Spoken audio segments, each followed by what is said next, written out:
7:03 on a Monday morning. It's August 18th. We're at 71 degrees, going up around 80. A chance of isolated showers.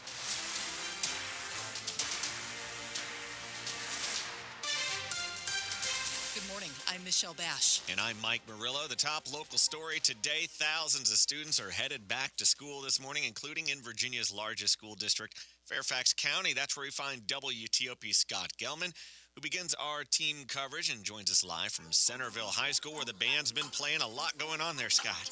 A lot going on, Mike. I don't know who we upset to be awake this early in the morning, but nonetheless, we've got the color guard playing, we've got the band playing, we've got the pom-poms out, and I spoke to Devin a few minutes ago about the first day jitters. Kind of just like learning about new things, because I know I'm taking chemistry this year.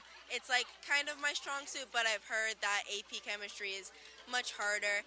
AP chemistry, not my thing, but nonetheless, class is scheduled to start here at 8 o'clock. There are some changes that are going to be going into effect in Fairfax County this year. For one, high schoolers won't be able to use their cell phones in between classes. Middle and high schoolers are also getting some weapon scanners they'll have to walk through for safety at the beginning of the day. Again, classes start at 8 o'clock, but at 7 o'clock, these kids were here as early as 5, getting the energy ready. Reporting live in Centerville, I'm Scott Gelman, WTOP News. I'm going to toss it over to our colleague Neil Augenstein. He's covering the first day of school in Prince William County. All right, Neil Augenstein live in Prince William County. Neil, how are things looking out there?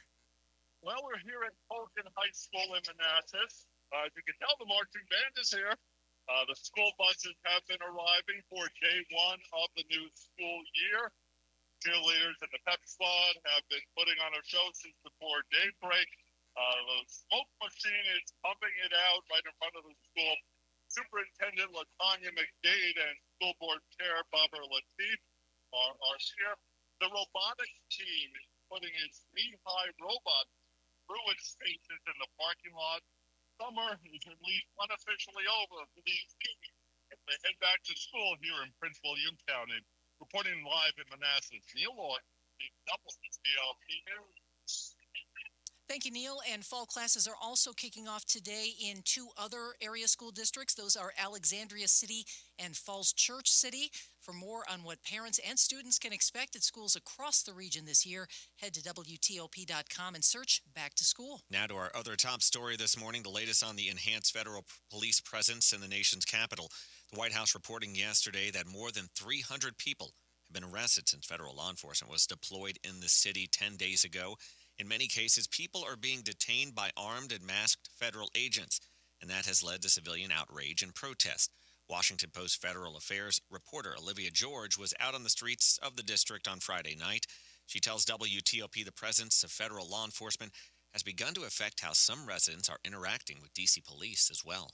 We saw tension even in mundane interactions with local law enforcement, like a traffic stop, for example, would draw lots of onlookers and crowds, booing, phones out, ready to record. The White House says nearly half of those arrested are undocumented immigrants. Now, some D.C. residents think something needed to be done about crime in the city before this began, while others are questioning the way the president is going about it. WTOP's Jimmy Alexander is hearing from them. Way over the top, how they're portraying it to the United States and the world. Frances, who's lived in Washington her whole life, said instead of hundreds of National Guard members, D.C. only needed maybe some small assistance. Frances says when she sees Guard members stationed on the National Mall, she thinks they're in the wrong places. Now, Nick, on the other hand, says the crime he hears about in the news breaks his heart. People losing their children, their baby. Nick would like to see this in his neighborhood. Police should take action in a good way. Lifelong Washingtonian gives an example from his childhood. If I miss a school or something, police used to pick me up and give me a little ride and go get me some snacks. That, Nick says, made the officers feel like they were part of the community and created a bond with him and the police. Jimmy Alexander, WTOP News. Members of Congress are raising concerns after learning that some members of the National Guard may be armed during the D.C. crime crackdown. More now from WTOP's Mitchell Miller today on the Hill. This is not an emergency in Washington, D.C. Maryland Democratic Senator Chris Van Hollen, who argues it's been manufactured by President Trump. He sees no reason for the National Guard to have been brought in and has reservations about some being armed when the Army initially said that would not be the case. That's very troubling. The National Guard, first of all, is not supposed to engage in any local law enforcement activity. Van Hollen speaking on ABC's This Week, but congressional Republicans strongly back the president's plan and have said they'll support him if he wants Congress to approve the takeover for more than 30 days. On Capitol Hill, Mitchell Miller, WTOP News. Coming up on WTOP in Money News. Will the Fed cut rates next month? Why, it may be a good time to lock in mortgage rates before then. I'm Jeff Claywell. Traffic and weather in 30 seconds.